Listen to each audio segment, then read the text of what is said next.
a gente vai ter uma ideia sobre essa pergunta que o Reinaldo fez, se é crível ou não é crível, se é verdade ou não é verdade, que ele fez tudo isso porque, por iniciativa dele, sei que o ex-presidente Jair Bolsonaro soubesse de nada.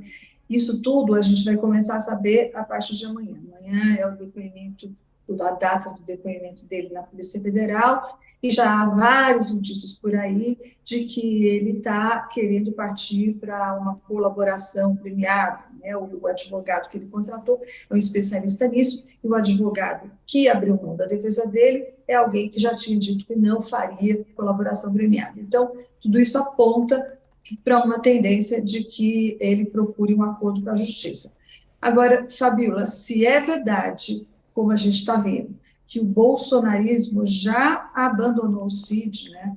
Tudo que ontem fez o ex-presidente no depoimento dele foi dizer, como o Reinaldo lembrou, que não tem nada a ver com isso, e colocou tudo no colo do ex-ajudante de ordens. Então, o bolsonarismo, é verdade, já colocou todo o abacaxi no colo do Cid. Então, vamos ver o que ele vai fazer com esse abacaxi. O que eu queria dizer é que não foi só o bolsonarismo que abandonou o tenente-coronel Cid, mas também o Exército. Eu falei com vários militares da ativa e da reserva, e eles disseram todos a mesma coisa. Os militares, eles têm uma característica, Fabíola, que é um discurso muito homogêneo, né? É claro que existem lá discordâncias, mas no total, no geral, no frigir dos ovos, eles sempre falam a mesma coisa. Você ouve um, é o mesmo que ouve 10, porque o teor é o mesmo, e todos eles estão indo na mesma direção. O tenente-coronel Cid, tudo indica, fez algo que não deveria, e o Exército não vai passar a mão na cabeça dele, ele não está sendo defendido por nenhum dos pares dele, e eu acho que isso aí é uma coisa que, segundo me disse um deles, não tem como evitar que, em breve, ele seja submetido ao tal conselho de justificação, né? É o que também se chama de conselho de honra, e que não precisa nem de condenação ou de sentença condenatória, nada disso, porque ele pode ser submetido desde que o comandante do Exército entenda que ele feriu a honra e a honra pessoal ou pundonor militar, como eles dizem, né? Então, é possível que isso aconteça. Que eu estava querendo completar o que eu disse antes de cair, antes da minha ligação cair, e eu queria dizer por que eu estou falando isso. Então, esse tenente-coronel Mauro Cid, ele agora está sendo, pelo visto, justamente abandonado pelo Exército. Mas olha, veja só o contexto da vida dele.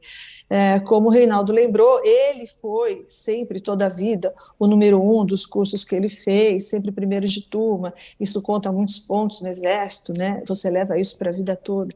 Ele teve não só o pai militar, ele tem o pai vivo militar, mas ele também teve o avô militar.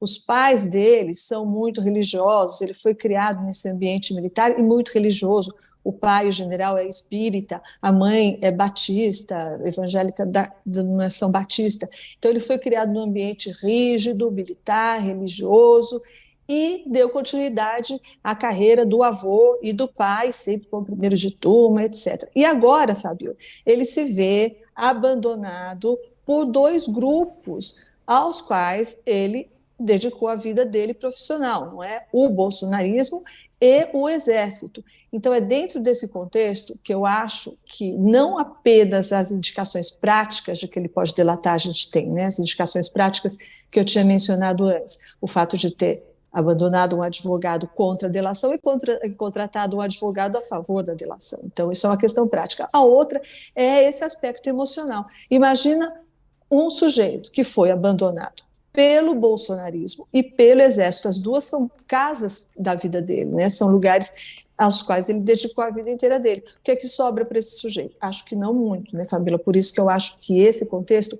reforça a possibilidade que a gente está avistando aí de haver uma delação do ex-ajudante de ordens, do ex-presidente.